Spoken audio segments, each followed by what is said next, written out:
खंडवा को मिली एक नई सौगात। बीवी, जी हाँ, ज्वेलर्स बाबू सोनार। पूजा ज्वेलर्स एवं नक्षत्र ज्वेलर्स के बाद कैलाश सोनी, प्रकाश सोनी, गोपाल सोनी की नई पहल। संपूर्ण हॉलमार्क वाली ज्वेलरी एवं सभी नई वैरायटी में उपलब्ध ज्वेलरी। जहां खंडवा में खुला है नया ज्वेलर्स बाबू सोनार, तो फिर जल्दी से जल्दी लेने चलो नई डिजाइन, नया माल ज्वेलर्स बाबू सोनार। अधिक जानकारी के लिए आज ही संपर्क करें 9406819182। हमारा पता जूना राम मंदिर के पास, शीतला माता मंदिर मार्ग, सराफा बाजार, खंडवा। खंडवा को मिली एक नई सौगात। पालीवाल रेस्टोरेंट, जय अम्बे चौक पर प्यार भरी मिठास। खाने का आनंद ले गुलाब जामुन के साथ। इसके साथ ही आपको मिलेंगी शुद्धता के साथ तैयार की गई बंगाली मिठाई, रसगुल्ला, लड्डू, मिल्क केक, काजू कतली, काजू रोल, सोहन पपड़ी, मलाई बर्फी एवं मिठाइयों की विस्तृत श्रृंखला। साथ ही नाश्ते के व्यंजन सहित सेव मिक्सचर में बालूशाही, ब्रेड पकोड़ा, पोहे, फाफड़े, जलेबी सहित और भी कई स्वादिष्ट व्यंजन। एक बार सेवा का अवसर जरूर दें। साथ ही अधिक जानकारी के लिए संपर्क करें गोलू पालीवाल 9827065050, सोमांशु पालीवाल 8770585692, हर्ष पालीवाल 6264893989।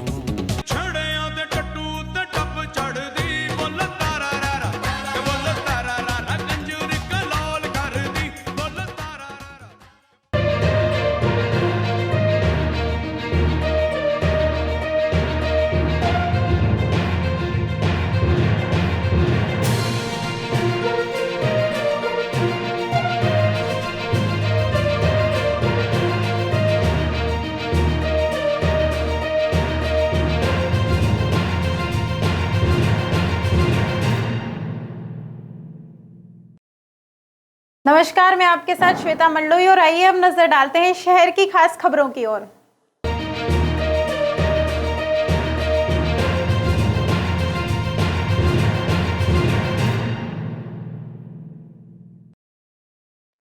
खंडवा के बहुचर्चित नवजात खरीद फरोख्त मामले में जबलपुर हाई कोर्ट ने 50,000 की राशि पर आरोपी डॉक्टर रेणु सोनी को अग्रिम जमानत दी।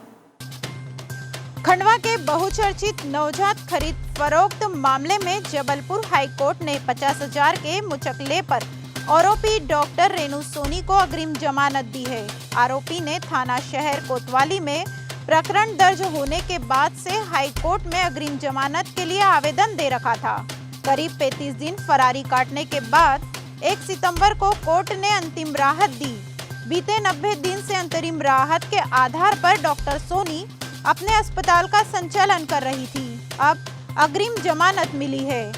मेडिकल चौराहा स्थित सोनी अस्पताल की संचालक डॉक्टर रेणु सोनी पति डॉक्टर भरत सोनी के विरुद्ध 24 जुलाई को अपराध पंजीबद्ध किया गया था। डॉक्टर रेणु सोनी पर नाबालिग बालिका का अपने निजी अस्पताल में प्रसव कराकर नवजात को बेचने का आरोप था। पुलिस ने इनके अलावा नर्स संजुला, कथित डॉक्टर सौरभ सोनी, अस्पताल का कर्मचारी मोहसिन खान, कमलेश नवारिया, एजेंट वर्षा यादव को भी गिरफ्तार किया है। लेकिन डॉक्टर रेणु सोनी और मोहसिन फरार रहे। रेणु सोनी ने अग्रिम जमानत के लिए आवेदन किया तो 1 सितंबर को कोर्ट ने अंतिम राहत दी, जिससे कि पुलिस गिरफ्तारी न कर सके। तब से रेणु सोनी अस्पताल का संचालन कर रही है। कोरोना महामारी के चलते कई परिवार, महिलाएं और बच्चे बेसहारा हो गए हैं। ऐसे में अब एमपी सरकार ने मृतकों के परिवारों को 50,000 की राशि देने का निर्णय लिया है। कोरोना के चलते कई परिवार, महिलाएं और बच्चे बेसहारा हो गए। ऐसे में अब एमपी सरकार ने कोविड-19 मृतकों के परिवारों को राहत पहुंचाने के लिए काम शुरू कर दिया है। राज्य सरकार कोरोना मृतकों के परिवारों को 50,000 रुपए की राहत राशि देने जा रही है। इसी के तहत खंडवा जिला प्रशासन भी उन परिवारों को आर्थिक मदद देंगे जिस परिवार में किसी सदस्य की मौत कोरोना की वजह से हुई है। वहीं इस मामले में खंडवा अपर कलेक्टर शंकर लाल सिंघाड़े ने कहा कि जिन 94 लोगों की कोरोना से मौत हुई है, उन लोगों के लिए अनुग्रहित राशि स्वीकृत करने के लिए एक समिति का गठन किया गया है, जो मृतक के परिवारजनों के खाते की जानकारी इकट्ठा कर राशि जारी की जाएगी। साथ ही अपर कलेक्टर का कहना है कि कोरोना से मरने वाले 20 लोगों के लिए 10 लाख रुपए की राशि प्राप्त हुई थी, जो कि परिवार को दी गई है। खंडवा जिले में क्या उसकी प्रोसेस चल रही है? जी, हमारे यहाँ पर हमारे खंडवा ज़िले में कुल 94 लोगों की जो है कोविड-19 पॉजिटिव आने के बाद में जो है डेथ हुई है, तो उन लोगों के लिए राशि अनुग्रह राशि स्वीकृत करने के लिए कलेक्टर महोदय के द्वारा एक समिति का गठन किया गया है और समिति के द्वारा इसमें स्टाफ को नियुक्त करके हम उन व्यक्तियों को जिनके परिवार में इस तरह की घटनाएं हुई है, उनके वैध वारिसान को फ़ोन करके हम उनसे आवेदन और खाते की जानकारी प्राप्त कर रहे हैं और उनके बाद जो है उनको हम राशि जारी कर रहे हैं। तो इस प्रकार से हमको 20 प्रकरण के लिए जो है हमको 10 लाख रुपए की राशि प्राप्त हुई थी और हमने सेम डे जो है 20 लोगों को अनुग्रह राशि प्रदान कर दी है। सर, इसका प्रोसेस क्या है? जैसे 97 जो अपने 95 की लिस्ट है, तो क्या लगातार आवेदन आते हैं? जी, हमने सबको फ़ोन लगा दिया है और उनको बता दिया है और ऐसे कुछ लोग हैं जिनके वेद वारिस की जानकारी नहीं है, अभी भी कुछ है, तो उनकी भी हम वेद वारिस की जानकारी ले रहे हैं और उनको फ़ोन लगा करके बता रहे हैं कि विहित प्रारूप में वो आवेदन दे दें और बैंक का अकाउंट नंबर दे दें, साथ में उनकी ID प्रूफ दे दें, ताकि हम उसको सही व्यक्ति को राशि का वितरण कर सकें। इसमें सर कहीं लोग छूट भी गए हैं, इसका भी कुछ? जी, हमारे पास में लिस्टेड है, कोई छूटने का कोई प्रश्न नहीं है। हमें जैसे ही बजट और आगे जैसे प्राप्त होता है हम तत्काल दे देंगे। इसलिए अनुरोध केवल इतना है कि हमने जिनको फ़ोन लगाया है और जो लोग पॉजिटिव है और हमारे ज़िले में है, कुछ लोग ऐसे भी हो सकते हैं जो अन्य ज़िले में पॉजिटिव थे और वहाँ पर उनका इलाज हुआ और वहाँ अगर घटनाएं हुई और अगर वहाँ नाम है तो वो लोग वहाँ पर भी तत्काल आवेदन कर सकते हैं। यही अनुरोध है। जिन लोगों की मौत हुई थी उनका सर्टिफिकेट में कोविड का कुछ वो नहीं था, उनके लिए कुछ नए आदेश आए हैं? नहीं, इस तरह के कोई आदेश नहीं है। केवल जो पॉजिटिव होने के बाद में उपचार के दौरान जिनकी मृत्यु हो गई है उनके ही वेद वारिसान को राशि देने का प्रावधान है। जी बताइए सुनील जी, जो अभी कोविड में पैसे बढ़ रहे 50-50 हज़ार रुपये, क्या प्रावधान है, क्या है? कोरोना महामारी जो विगत 2 वर्षों से पूरे देश ही नहीं पूरे विश्व में चल रही है, उस बीमारी ने कई परिवारों को उजाड़ दिया, लेकिन सतर्कता के हिसाब से हम देखें तो खंडवा ज़िले के अंदर लगभग जो कोविड में मृत्यु बताई गई है लगभग 95 के करीब है, जो विधिवत रूप से कोविड के दौरान उनकी मृत्यु हुई है। ऐसे समय में प्रदेश के मुख्यमंत्री शिवराज सिंह चौहान ने विगत 21 तारीख को एक निर्णय लिया कि जो भी कोविड से जिनकी लोगों की मृत्यु हुई है उनको 50-50 हज़ार रुपये की अनुदान राशि प्रदान की जाएगी, जिसके तहत खंडवा ज़िले में भी जिला कलेक्टर द्विवेदी जी द्वारा समिति का 23 तारीख को गठन किया गया और लगातार जो 95 लोगों को जो कोविड से मृत्यु जिनकी हुई थी उनको सूचना दी जा रही है कि भाई आप अपने कागजात लाकर अपने वारसन का नाम वगैरह जो कागज है, जो 4-5 चीज़ें जो लग रही है वो लाकर जमा करा दें, ताकि आपके खातों में 50,000 की राशि जमा की जा सके। 23 तारीख को समिति का गठन हुआ, जिसमें हमारे ADM साहब, कलेक्टर सिंघाड़े जी के साथ ही CMO चौहान साहब और खंडवा के जो मेडिकल कॉलेज के डीन है अनंत पवार जी और महामारी विशेषज्ञ योगेश शर्मा, ऐसी समिति 5 लोगों की बनी है जो प्रकरण आने के बाद उनको चेक करती है और विधिवत रूप से अभी तक जो आवेदन प्राप्त हुए थे 35 आवेदन प्राप्त हुए थे, जिसमें 20 लोगों की राशि तत्काल 2 दिन के अंदर ही 50-50 हज़ार रुपये की राशि लोगों के खाते में चली गई है। 15 प्रकरण और उनके पास आए हैं जिसकी जांच चल रही है और जैसे जैसे फंड आते जाएगा वैसे वैसे उनके खातों में 50,000 रुपये की राशि प्रदान की जाएगी। निश्चित तौर पर प्रदेश के मुख्यमंत्री शिवराज सिंह चौहान की एक अच्छी पहल है जो सार्थक रूप भी ले रही है। खंडवा में देवउठनी 11 पर हुए उपद्रव में पत्थरबाजों का अवैध निर्माण तोड़ा।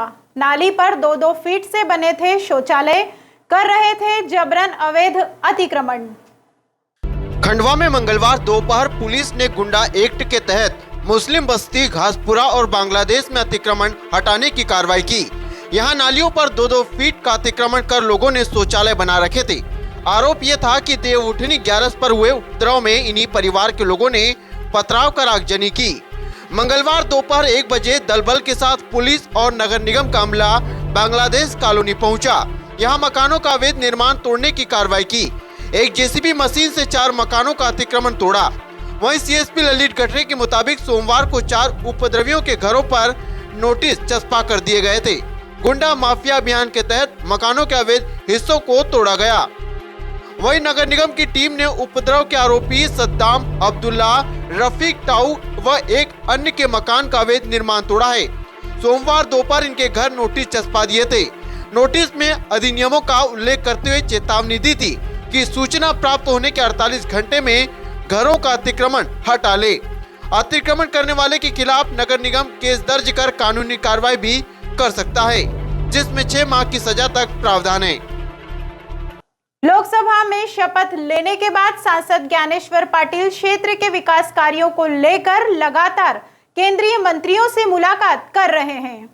ऐसी जीवटता कम ही देखने को मिलती है कि जनप्रतिनिधि शपथ लेते ही दूसरे दिन से ही क्षेत्र के विकास कार्यों में जुट जाएं।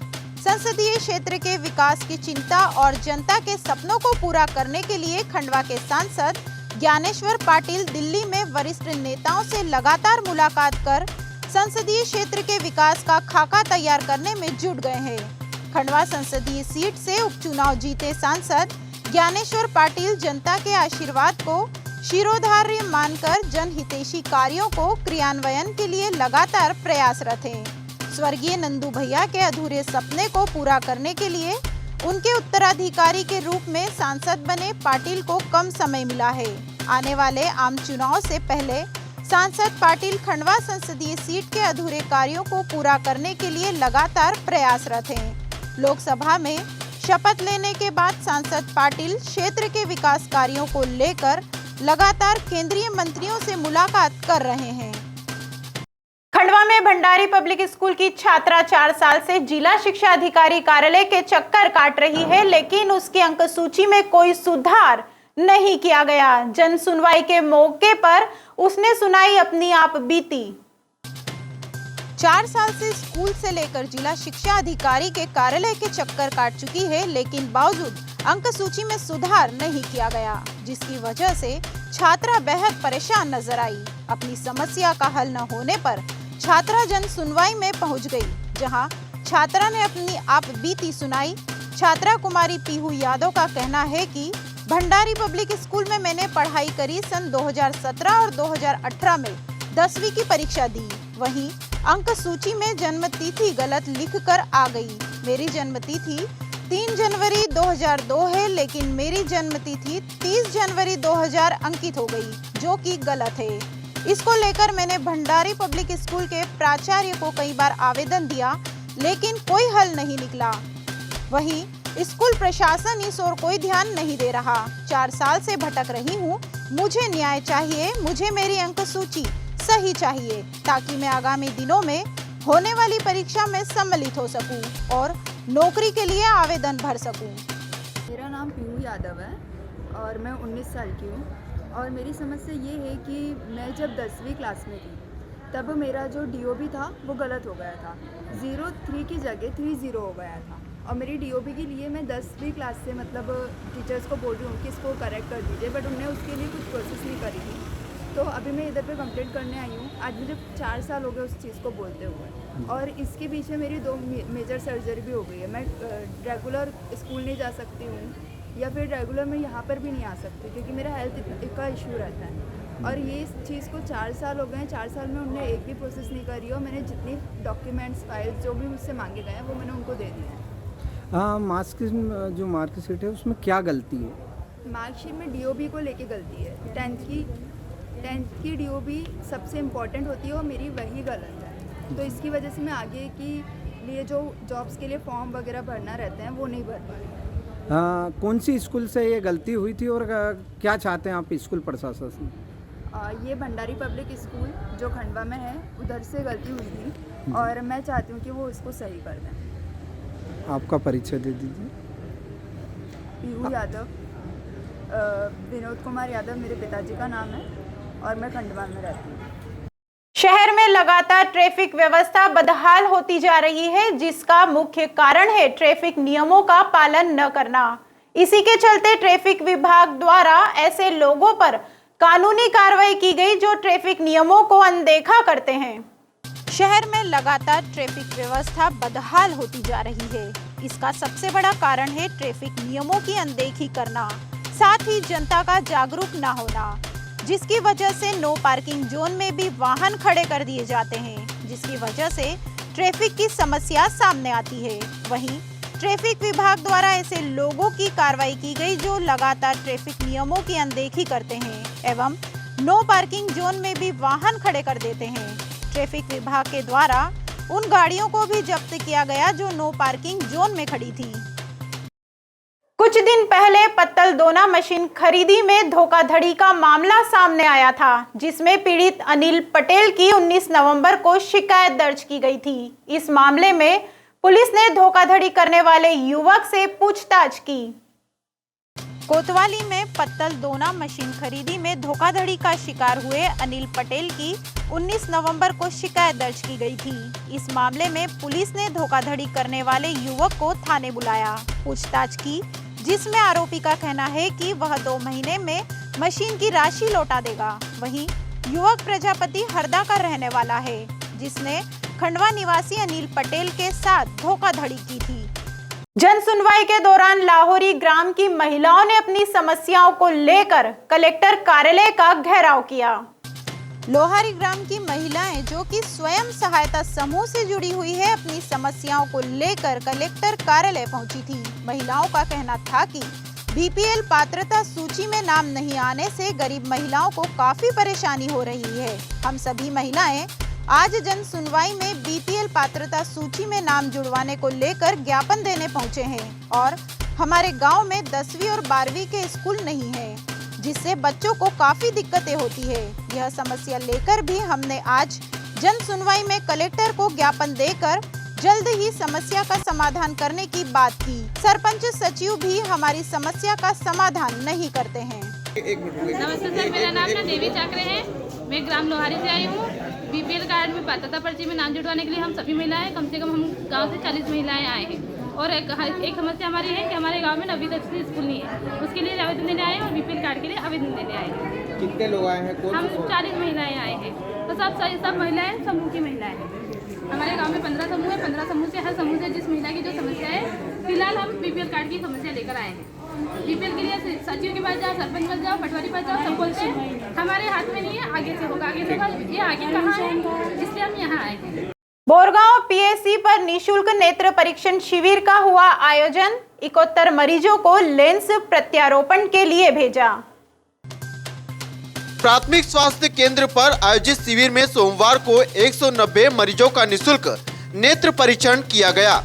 शिविर में पंधाना से पहुंचे डॉक्टर हरिन खेड़े ने परीक्षण के बाद 71 मरीजों का चयन लेंस प्रत्यारोपण के लिए किया है। पीएससी पर परीक्षण के लिए पहुंचे मरीजों का आवश्यकता अनुसार ब्लड और यूरिन टेस्ट भी किया गया। साथ ही सभी मरीजों का रैपिड कोविड टेस्ट और थ्रोट सैंपल भी लिया गया। वहीं पीएससी पदस्थ आयुष चिकित्सा अधिकारी डॉक्टर मनीष द्विवेदी ने बताया कि लेंस प्रत्यारोपण के लिए चयनित मरीजों का आना जाना, रुकना, ऑपरेशन, दवाइयां सभी जांचें निःशुल्क होगी। सभी चयनित मरीजों को चोइत्राम नेत्रालय इंदौर भेजा गया है। आज अखिल भारतीय विद्यार्थी परिषद ने आईटीआई महाविद्यालय में विद्यार्थी की बैठक ली, जिसमें खंडवा नगर मंत्री हर्ष पटेल ने विद्यार्थी परिषद का संक्षिप्त परिचय दिया। आज अखिल भारतीय विद्यार्थी परिषद ने आईटीआई महाविद्यालय में विद्यार्थी की बैठक हुई, जिसमें खंडवा नगर मंत्री हर्ष वर्मा ने विद्यार्थी परिषद का संक्षिप्त परिचय देते हुए कहा कि विद्यार्थी परिषद अपने स्थापना काल से ही छात्र हित, समाज हित एवं राष्ट्र हित में कार्य करती आई है एवं विद्यार्थी परिषद की अविरल यात्रा पर प्रकाश डाला। और तत्पश्चात नगर मंत्री हर्ष वर्मा ने सत्र 2021-2022 की आईटीआई महाविद्यालय इकाई की नवीन कार्यकारिणी की घोषणा की। कार्यक्रम का संचालन नगर सह मंत्री सौरभ बकोरिया ने किया। रुस्तमपुर डुल्हार के बीच आमने सामने टकराई कार और बाइक सवार 2 युवक घायल हुए। दरअसल आपको बता दें कि इंदौर इच्छापुर हाईवे पर सोमवार को ग्राम रुस्तमपुर और डोलार के बीच आमने सामने कार और बाइक की टक्कर हो गई। टक्कर में बाइक सवार 2 युवक बुरी तरह घायल हुए। मौके पर मौजूद लोगों से प्राप्त जानकारी के अनुसार बाइक पर सवार एक युवक ग्राम बलरामपुर और दूसरा उसका रिश्तेदार ग्राम पिपरहट्टी निवासी बताया गया। घायल युवकों के नाम अजय और विजय हैं। इधर कार चालक बुरहानपुर निवासी है। टक्कर इतनी भीषण थी कि कार और बाइक बुरी तरह क्षतिग्रस्त हो गई। फिलहाल घायलों को उपचार के लिए चिकित्सालय पहुंचाया गया। खंडवा जिले में महिलाओं को जागरूक करने के उद्देश्य से एवं जैविक खेती के प्रति प्रेरित करने के लिए महिला संघ द्वारा एक सम्मेलन का आयोजन रखा गया, जिसमें करीब 200 महिलाओं ने भाग लिया। खंडवा जिले में महिलाओं को जागरूक करने के लिए एवं जैविक खेती के प्रति प्रेरित करने के लिए जिले में स्वाश्रयी महिला सेवा संघ मध्य प्रदेश द्वारा महिलाओं का सम्मेलन रखा, जिसमें करीब 200 महिलाओं ने भाग लिया। इसमें महिलाओं को कृषि संबंधित कार्य के बारे में जानकारी दी, जिसमें रासायनिक खाद के दुष्प्रभाव एवं जैविक खेती के माध्यम से फसलों की गुणवत्ता के बारे में बताया गया। वहीं प्रदर्शनी के माध्यम से भी महिलाओं को जागरूक करने की कोशिश की गई। साथ ही शिविर के माध्यम से उन महिलाओं को सम्मानित किया गया जिन महिलाओं ने जैविक खेती को अपनाया है। वहीं सेवा मध्य प्रदेश महामंत्री शिखा जोशी ने कहा कि जिस तरह से महिलाओं की भागीदारी कृषि क्षेत्र में कम नजर आती है, उसे दूर करने के लिए एवं महिलाओं को कृषि के प्रति जागरूक करने के लिए इस शिविर का आयोजन किया जाता है। साथ ही पिछड़े इलाकों में जो महिलाएं रासायनिक खाद का इस्तेमाल करती है, उन महिलाओं को जैविक खेती के प्रति जागरूक होना बेहद जरूरी है। साथ ही महिलाओं को समानता का अधिकार मिले, जिससे वह आत्मनिर्भर बन सके। नमस्कार, मैं हूँ शिखा जोशी, सेवा मध्य प्रदेश की महामंत्री। हम खंडवा में पिछले 3 सालों से महिला किसान जो कि कपास की खेती करती हैं या कपास की खेती में मजदूरी करती हैं, उनके साथ काम कर रहे हैं। उनको संगठित करना, उनको इसमें जो केमिकल का उपयोग होता है उससे दूर करना, उनकी कपास की खेती अच्छे हो, वो अच्छी कीमत में बिके, बाल श्रम कम हो, इसको लेकर 4 ब्लॉक में काम कर रहे हैं। खंडवा, पुनासा, खालवा, छेगांव, माकन। तो आज खंडवा ब्लॉक में हमने महिलाओं का सम्मेलन रखा है, जिसमें करीब 200 महिलाओं ने भागीदारी करी है। और आज सम्मेलन रखने का उद्देश्य ये था कि महिलाओं के साथ थोड़ा हम सीधे बात कर सकें, उन्होंने कार्यक्रम में क्या सीखा है। जैसे आप देख रहे हैं कि प्रदर्शनी भी लगा के रखी हुई है यहाँ पे, कैसे कीटनाशक से बचाव करना है, कैसे फेलोमेन ट्रिप का इस्तेमाल करना है गुलाबी इल्लियों को रोकने के लिए, उनको जैविक खाद का प्रशिक्षण। तो जैविक के भी हमारे मेहमान आए थे, वाणी जी हमारी यहाँ पे संस्थापिका भी हैं, जो महिलाओं को थोड़ा समझा रही है, महिला सशक्तिकरण की ओर लेके जाना है। आज ऐसी किसान महिलाओं का सम्मान करेंगे जिन्होंने इस पूरी उसको अपनाया है, हमारे प्रशिक्षण को, और वो फ़ायदा उठा रही हैं। थोड़ी किसान महिलाओं ने भी अपने अनुभव शेयर करे कि प्रशिक्षण से उनको क्या फ़ायदा हो रहा है। सेवा का एक्चुअली यह प्रयास है कि जो महिला किसान है वो समानता में आए, क्योंकि परिवार में किसान की खेती होती है, लेकिन वो लोग सिर्फ मजदूर तक सीमित रहते हैं। उनको ये नहीं पता है कि बीज कितने में खरीदा, फसल कितने में बिकी। तो हमारे प्रयास है कि वो इसमें पूरी तरह से भागीदारी बने और उनका जो श्रम है वो उसको परिवार, समाज और देश में पहचान मिले। नमस्कार। खेती में जो महिलाएं अभी सिर्फ एक मजदूर बन के रह गई है, आप लोग क्या करें? देखिए, कुछ महिलाएं मजदूर हैं, कुछ अपने घरों में खेती में ही काम करती, तो उन्हीं के लिए हमारा एक कार्यक्रम है कि वो बाहर निकले, उनको एक तो बराबर मजदूरी मिले, दूसरा जो उसमें केमिकल का उपयोग है उसको वो समझे, उसको उपयोग करना करें, फिर जैविक खाद बना के उसका उपयोग करें। अभी हम लोग इस प्रयास में कि उनको वित्तीय साक्षरता के कुछ कार्यक्रम चलाएं, उनका बैंक में खाता हो। अभी जो हमारी फाउंडर है उन्होंने कहा कि ज़मीन पर उनका नाम हो, क्योंकि सिर्फ पति का नाम है। तो समानता वाली जो बात है और महिलाएं आगे आए, उनको मालिकाना हक। विकास, मैं पुनासा ब्लॉक से एग्रोनॉमिस्ट सेवा मध्य प्रदेश में। जैसे कि किसान भाइयों, मैं कुछ आपको बताना चाहता हूँ। हमने एक डेमो प्लाट में किया है। किसान भाई क्या करते हैं, सिर्फ एक खेत में सिर्फ कॉटन लगा देते हैं। वो पूरा कॉटन कितने दिन का, 4 महीने का रहता है। हम किसानों भाइयों को कुछ ऐसी चीज़ें बताना चाहते हैं जो कॉटन के साथ में वो दूसरी चीज़ें भी ले सकते हैं। जैसे कॉटन के साथ में वो इंटर क्रॉप में आप अपनी तुअर लगा दो, मूंग लगा दो, उड़द लगा दो। तो तुअर और जैसे अपनी मूंग और उड़द हो गई है, ये क्या होती है, सिर्फ 2 महीने की फसल रहती है। और कपास क्या रहता है, 4 महीने की फसल रहती है। अपना कपास फ्लावरिंग स्टेज पे आता है, फूल पे आता है, उस समय क्या होता है, अपना मूंग पक के तैयार हो जाएगा। तो मूंग के जो पैसे मिलते हैं अपने को, उससे अपन घर का जो खर्चा है वो भी चला सकते हैं। उसी के साथ साथ में अपने को जो इंसेक्टिसाइड, पेस्टिसाइड, जो दवाइयाँ लग रही है वो भी खरीद सकता है, खाद भी खरीद सकता है। तो जैसे ये प्लाट मैंने बनाया है, तो इस प्लाट में क्या होगा, यहाँ किसान के कॉटन के बीच में जो 2x4 का जो गाला रहता है, कॉटन का जो गाला रहता है 2x4 का, उसके अंदर वो इंटरक्रॉप लगा देता है, मूंग हो गया, उड़द हो गया। और बीच बीच में 4 रो के बाद में 5वीं रो जो रहती है वो अपनी तुअर की ले लेते हैं। तो उनकी एक्स्ट्रा एक इनकम और आमदनी प्राप्त हो जाती है। तो हमने डेमो प्लाट में पूरा ये दर्शाया और किसानों को भी बताते हैं, प्रैक्टिकल करवाया भी, बहुत से किसानों ने फ़ायदा भी कमाया। जैसे अभी सम्मेलन में कुछ महिलाएं भी आई है, वो खुद बता रही है अपनी ज़ुबानों से कि हमको इस तरीके से फ़ायदा हुआ है, लाभ हुआ है। हम एक एक्स्ट्रा अलग सी क्रॉप पैदा कर रहे हैं जो हमारे घर के खर्चे के काम में आ जाती है।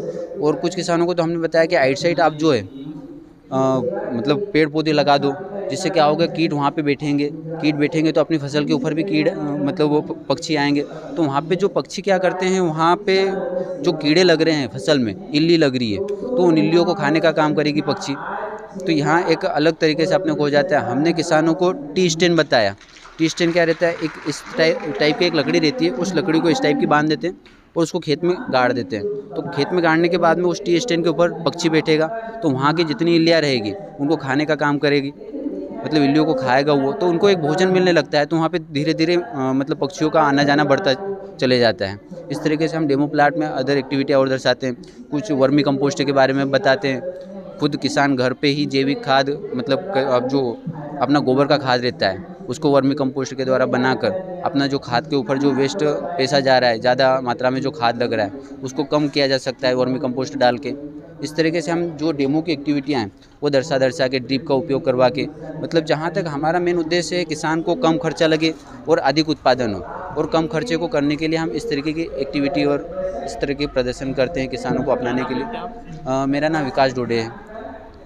बोरगांव बुजुर्ग के किसानों की परिसंपत्ति शिकायत पर पटवारी व नेशनल हाईवे के टीम ने किया निरीक्षण।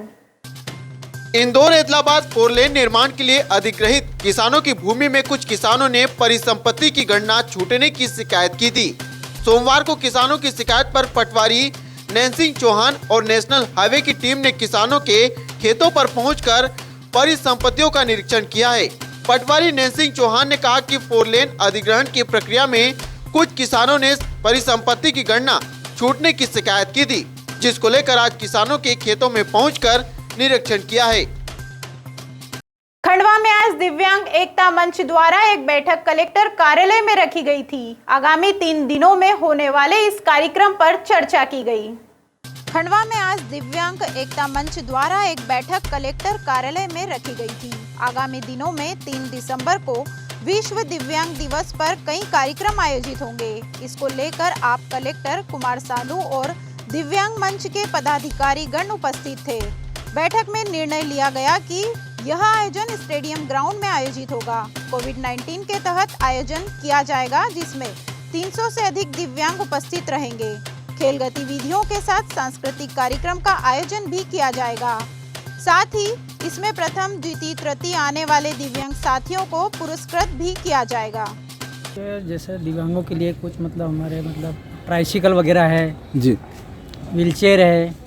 ये दिव्यांगों को क्या है कहीं मुझे 10 साल से मिली नहीं है जी। तो हमने ये समस्या को क्यों दिव्यांगों के पास आजकल तो कोई सुविधा है नहीं। वैसे भी क्या 300 रुपये पेंशन या 600 रुपये पेंशन मिलती है। पेंशन में 300-600 में क्या होता है, कुछ पेंशन की समस्या भी रखी सर से हमने, तो उनने भी थोड़ा सा अवगत कराया। बोले हम ठीक आगे बात रखेंगे। इस अवसर पर हमने पूरी चर्चा साथ से करी है। मैं आरजी सोनी, दिव्यांग एकता कल्याण मंच का प्रदेश अध्यक्ष हूँ। मैं अपने अन्य पदाधिकारी के साथ में आज बैठक में शामिल हुआ। आज बैठक का अभिप्राय यह था कि 3 दिसंबर को विश्व विकलांग दिवस के रूप में मनाया जाता है। उस संबंध में डिप्टी कलेक्टर कुमार सानू साहब ने एक बैठक बुलाई थी। बैठक में कई मुद्दों पर बात हुई है, जिसमें कि इस कार्यक्रम को कैसा आयोजन करना है, इसकी रूपरेखा क्या होगी और कहाँ पे कर रहे हैं, वो संबंध में हमारे विचार उन्होंने मांगे, हमने दिए और हमारे विचारों को उन्होंने एक्सेप्ट भी किया। उसी अनुरूप कार्यक्रम होगा। किस प्रकार का आयोजन होगा ये? हमारे विकलांग साथी आएंगे, पूरे जिले से खेलकूद प्रतियोगिता होगी और आपके सांस्कृतिक कार्यक्रम होंगे। यहाँ मेडिकल चेकअप कैंप लगेगा, यहाँ मेडिकल बोर्ड बैठेगा, इस प्रकार की सुविधा देंगे हम लोग। बोरगांव बुजुर्ग में साईराम संकुल स्तरीय संगठन की मासिक बैठक का हुआ आयोजन। मध्य प्रदेश राज्य ग्रामीण आजीविका मिशन जनपद पंचायत पंधाना अंतर्गत 30 नवंबर मंगलवार को ग्राम सिंगोड स्थित मांगलिक भवन में विशाल रोजगार मेले का आयोजन किया जा रहा है। सहायक विकास खंड प्रबंधक सुनील खोटे ने बताया कि रोजगार मेले में विभिन्न कंपनियों द्वारा प्रतिभाग किया जाएगा। मेले में पात्र रोजगार युवक युवतियों का चयन कर उन्हें रोजगार प्रदान किया जाएगा। उन्होंने बताया कि रोजगार मेले के लिए सभी ग्राम पंचायतों में मुनादी करवाई गई है। संविधान गौरव अभियान के अंतर्गत संपूर्ण मध्य प्रदेश में भारतीय जनता पार्टी अनुसूचित जाति मोर्चा द्वारा श्रमिक कार्ड के लिए शिविर लगाए गए। संविधान गौरव अभियान के अंतर्गत संपूर्ण मध्य प्रदेश में भारतीय जनता पार्टी अनुसूचित जाति मोर्चा द्वारा ई श्रमिक कार्ड के लिए शिविर लगाए गए। खंडवा के गणेश तलई के निचली बस्ती इलाकों में यह शिविर का आयोजन किया गया। इस कार्यक्रम में खंडवा विधायक देवेंद्र वर्मा सहित पार्षद एवं कई नेता कार्यकर्ता उपस्थित रहे। वहीं इस शिविर में 50 से 60 लोगों का ई श्रमिक कार्ड बनाया गया। श्रमिक कार्ड के तहत किसी भी गरीब व्यक्ति को 2 लाख रुपए तक का ऋण उपलब्ध हो सकता है, जिससे वह छोटा व्यवसाय शुरू कर सकता है। वहीं आपको बता दें कि इस कार्ड के लिए 16 से 59 साल का कोई भी शख्स रजिस्ट्रेशन करवा सकता है। रजिस्ट्रेशन ई श्रम पोर्टल की वेबसाइट के जरिए कामगार या तो खुद कर सकता है या फिर कॉमन सर्विस सेंटर CSC पर जाकर करा सकता है। रजिस्ट्रेशन पूरी तरह से निःशुल्क है। कामगारों को पोर्टल या कॉमन सर्विस सेंटर पर रजिस्ट्रेशन के लिए कोई भुगतान नहीं करना पड़ेगा। ये बताइए आज क्या कार्यक्रम किया है मोर्चा ने? आज संविधान गौरव अभियान के अंतर्गत पूरे मध्य प्रदेश में भारतीय जनता पार्टी अनुसूचित मोर्चा द्वारा ई श्रमिक कार्ड के शिविर लगाए हैं। उसके तहत खंडवा में हमने आज गणेश तलई में हमारे SC वर्ग की बस्तियों में शिविर लगाया गया। उक्त कार्यक्रम में माननीय विधायक हमारे श्री देवेंद्र वर्मा जी, भाजपा के निरंजन श्रीधर पटेल जी, हमारे मोर्चे के पदाधिकारी, वार्ड के पार्षद और हमने 50 से 60 लोगों का श्रमिक कार्ड बनवाया। ये श्रमिक कार्ड बनाने पर किसी भी गरीब व्यक्ति को 2 लाख रुपए तक का बीमा मिल जाएगा। किसी गरीब को अच्छा इलाज मुफ्त में मिल जाएगा। ये सोच भारतीय जनता पार्टी की है, श्री नरेंद्र मोदी की है। क्या नाम लिखते हैं आप? बप्पी नरवाले जिला अध्यक्ष भारतीय जनता पार्टी अनुसूचित मोर्चा। इंदौर इच्छापुर हाईवे पर बोरगांव पुलिस ने मोटर व्हीकल एक्ट के तहत की चालानी कार्रवाई। इंदौर इच्छापुर हाईवे पर सोमवार को बोरगांव पुलिस ने ग्राम बोरगांव के पास यातायात के नियमों का पालन नहीं कर रहे वाहन चालकों के चालान काटे। इस दौरान पुलिस ने बिना हेलमेट, बिना नंबर प्लेट 3 सवारी वाहन चालकों को रोका, साथ ही आवश्यक दस्तावेज की पूछताछ की है। वहीं चौकी प्रभारी रमेश गवले ने बताया कि सोमवार को पुलिस ने 9 वाहन चालकों पर मोटर व्हीकल एक्ट के तहत चालानी कार्रवाई करते हुए 3000 रुपए की राशि वसूल की है। बोरगांव बुजुर्ग में डोंगरगांव मार्ग स्थित साईं मंदिर में दिन दहाड़े चोर ने चुराए चांदी के पात्र, संदिग्ध CCTV में कैद। ग्राम बोरगांव बुजुर्ग में डोंगरगांव मार्ग स्थित साईं मंदिर में मंगलवार सुबह 10 बजे अज्ञात चोर ने मौके का फायदा उठाते हुए चांदी की 2 थाली, 2 से 3 कटोरी, 2 चम्मच, पंचारती और 1 छत्र चुराया है। जब चोरी हुई उस समय मंदिर में कोई नहीं था। चौकीदार आवश्यक कार्य से बाहर गया था। 12 बजे जब मंदिर के पुजारी भोग लगाने पहुंचे तब चोरी की जानकारी मिली। चोरी की सूचना पर बोरगांव पुलिस मौके पर पहुंची और मंदिर के CCTV खंगाले। चोरी करते समय चोर ने CCTV बंद कर दिए थे, मगर अच्छी बात ये रही कि संदिग्ध कैमरे में कैद हुआ है। पुलिस अब आगे की कार्रवाई में लगी है और जिस मार्ग से चोर बाइक से आया है वहां के CCTV खंगाल रही है।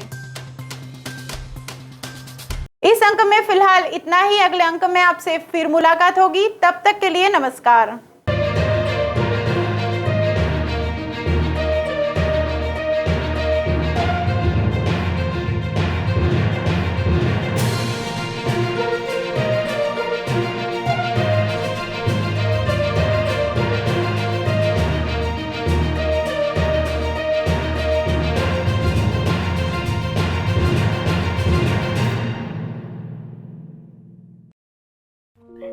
कंस्ट्रक्शन एंड कंसल्टेंसी, भवन, office, godown, road work, colony, marriage garden, diversion, developers with best quality material का काम किया जाता है।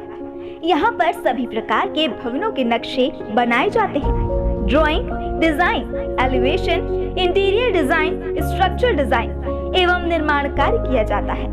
सभी प्रकार के विश्वसनीय निर्माण कार्य, बेस्ट क्वालिटी, मजबूती, फिनिशिंग वर्क इंदौर, खंडवा, बुरहानपुर, हरदा जिले में निर्माण संबंधित कार्यों के लिए संपर्क करें आकाश नेभनानी 7693886409, चुन्नीलाल नेभनानी 9893996400, मोघट रोड, तीरथ धाम गुरुद्वारे के सामने JK स्टूडियो के ऊपर, खंडवा।